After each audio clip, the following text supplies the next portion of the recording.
Hello किसान साथियों, कैसे हो? सब ठीक ठाक होंगे। तो किसान साथियों, आज गेहूं से संबंधित जानकारी देने वाला हूं, जो कि आज का महत्वपूर्ण टॉपिक होने वाला है। तो किसान साथियों, शुरू से अंत तक बने रहिएगा, जिससे कि आपको अच्छी जानकारी गेहूं से संबंधित मिलेगी।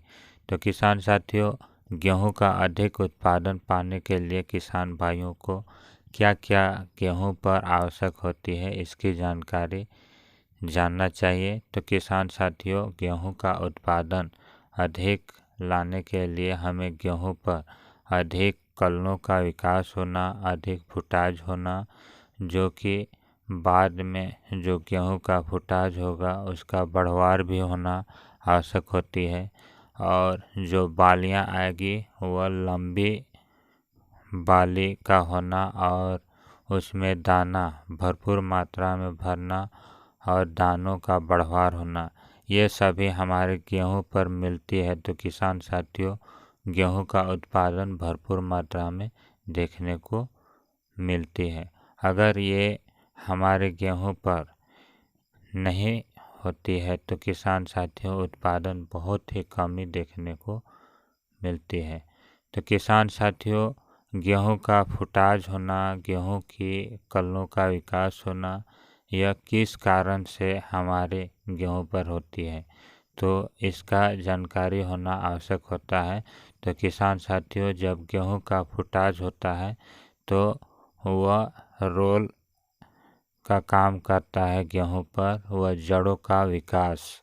जड़ों का अगर विकास होता है, अच्छी तरीके से ग्रोथ होता है, तो किसान साथियों, आपका गेहूं का फुटाज भी होगा, साथ में कलनों की संख्या भी बढ़ेगी और जो गेहूं का लंबा या बोल सकते हैं गेहूं का बढ़वार तेज़ी से होगा और इससे होगा कि बालियां भी आएगी लंबी और उसमें जो गेहूं पर दाना भरपूर मात्रा में और बड़े दानेदार होगा।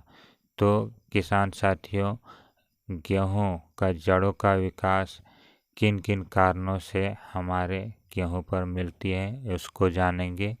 जो 4 तरीका को किसान भाई अपनाते हैं बुआई के समय, तो किसान भाइयों जड़ों का विकास होगा। तो सबसे पहले जड़ का विकास होना ही महत्वपूर्ण होता है, क्योंकि जड़ का विकास होगा किसान भाइयों तो आपका गेहूं का ग्रोथ भी बढ़ेगा और फुटाज भी आएगी। तो पहला तरीका है किसान भाइयों जड़ का विकास के लिए कि गहरी जुताई करें और गहरी जुताई करके प्रति एकड़ 4 से 5 ट्रैक्टर गोबर खाद का प्रयोग करें।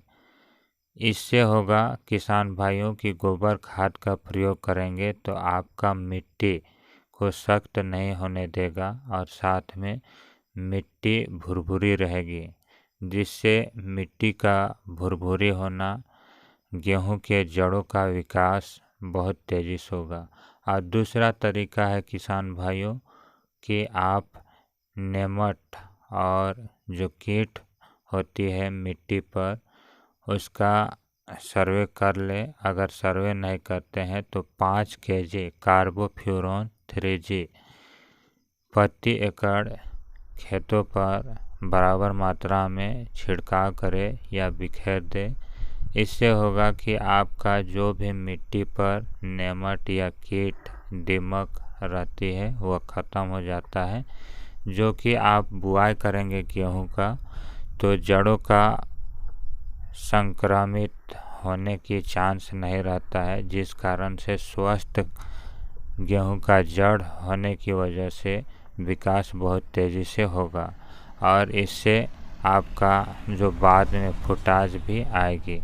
अब तीसरा तरीका है किसान भाइयों, जब भी आप उर्वरक खाद का प्रयोग करेंगे बुआई के समय तो उस समय DAP या तो NPK का प्रयोग करें। 2 में से कोई एक का प्रयोग करें जिसमें अधिक मात्रा में फास्फोरस सम्मिलित हो। तो किसान भाइयों, DAP में भी NPK में भी ये दोनों में भी फास्फोरस सम्मिलित है। तो किसान भाइयों प्रति एकड़ 40 से 50 केजी NPK का प्रयोग करें, जिसमें नाइट्रोजन, पोटेशियम और फास्फोरस ये 3 तत्व पाए जाता है, जिसका काम होता है कि जो जन्मेशन को बहुत अच्छी देता है और साथ में बहुत तेज़ी से बढ़वार करता है, और फास्फोरस का काम होता है कि जड़ों का विकास करता है। तो किसान साथियों बुआई के समय NPK 40 केजी से 50 केजी प्रति एकड़ छिड़काव करें। अब चौथा तरीका है किसान भाइयों, जब भी आप क्यारी करके बुआई करते हैं तो उस समय मेड़ के तरीके पर क्यारी बनाएं। इससे होगा किसान भाइयों आपका जो भी गेहूं होगी वह ऊपर जन्मेशन होगा, और जब सिंचाई करेंगे 3/4 हिस्सा पर ही सिंचाई करें। इससे आपका जन्मेशन भी होगा, साथ में मिट्टी भुरभुरी रहेगी और जड़ों का विकास होगा। तो किसान साथियों ये 4 तरीका जो जड़ का विकास होगा, तो किसान साथियों आपका जो गेहूं का फुटाज तेज़ी से होगा, और गेहूं का फुटाज तेज़ी से होगा किसान साथियों, तो आपकी कलों की संख्या भी भरपूर मात्रा में आएगी और उत्पादन भी देखने को मिलेगी।